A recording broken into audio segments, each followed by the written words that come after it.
கனவெல்லாம் நினைவாக ஆவா கண்மணியே வீசும் காற்றில் பூசாயானே உன்னை எங்கோ மனம் பேச உள்ளம் நொந்தேனே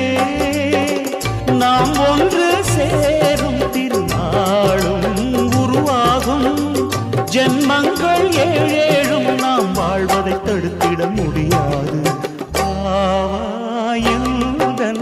நிலவே விண்ணிலவே என் வாழ்வே நீதான் நிலவே விண்ணிலவே